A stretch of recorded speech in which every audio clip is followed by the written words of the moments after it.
Welcome back. Last week I went over 1,000 tech articles, and these are the best. First, France has lost its mind.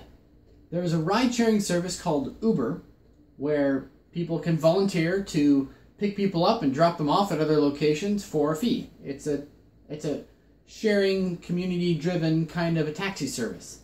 Well, the taxi drivers in France disagree very strongly, so much so that 3,000 taxi drivers have taken to the streets, blocked traffic to airports, burned tires, beaten cars with metal baseball bats, taken drivers hostage, burned vehicles without people in them, thank goodness. 70 vehicles have been damaged, 10 people injured, and as a response, the president of France said what the taxi drivers did was unacceptable, but Uber should be dissolved and declared illegal. Huh. Robocar accidents. Google is coming out with an autonomous vehicle that can drive around without any user intervention. There are several other companies out there, including Delphi, that are doing the same thing. I think this is super awesome. It's the way of the future. People driving is really dangerous. People are really bad at paying attention for long periods of time, doing the same monotonous tasks. So why not have a computer do that? Then I can read a book or something, like I do on the bus. So, there was recently an incident between a Delphi vehicle and a Google vehicle, where they're going along the road in California, and the Google car changed lanes, and the Delphi vehicle wanted to change lanes, but then didn't. It canceled and aborted its lane change. Sounds like what responsible drivers do. You're thinking of changing, and somebody gets into the lane first, so you don't. So, turns out these autonomous driving vehicles are acting like responsible, cognizant, paying attention drivers, like they should. Ubuntu Phone. I run Ubuntu on my machine. This is for another portion of today's news.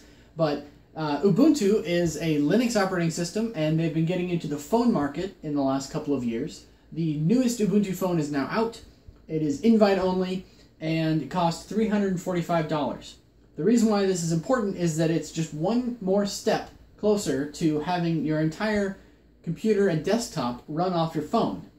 And then you walk up to some monitors, and it'll just sync right to your phone, display stuff that you already have on your phone, and you don't have to have one of those.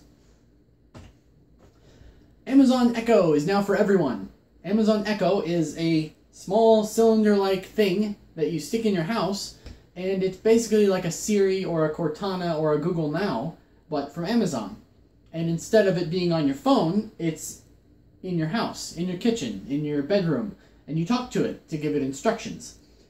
It can read books to you, it can order stuff for you, it can control your lights and thermostat if you have those things hooked up to it.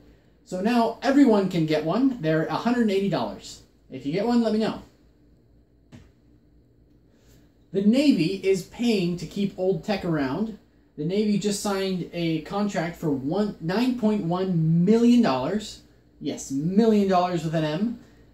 To keep Windows XP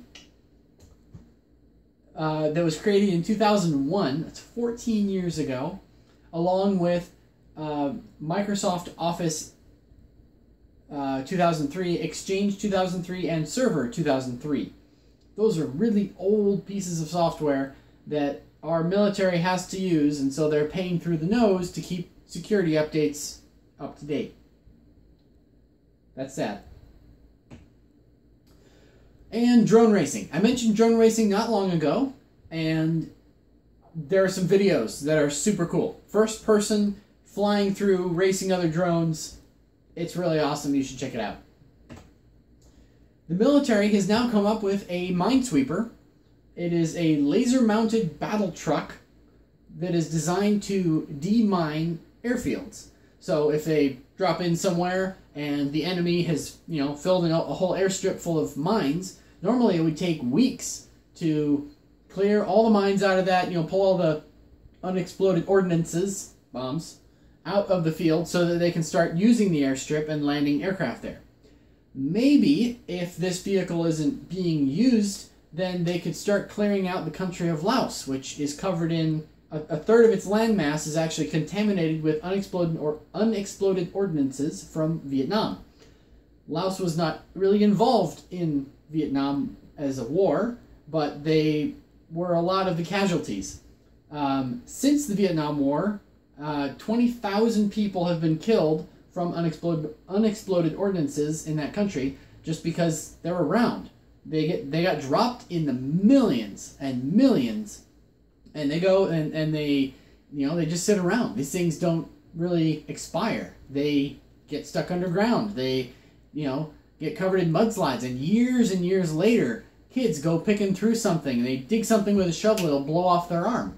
Hundreds of children and farmers are losing limbs, going blind, they're deafened every single year because of U.S. unexploded ordnances in Laos. So maybe this new military minesweeper can lend a hand.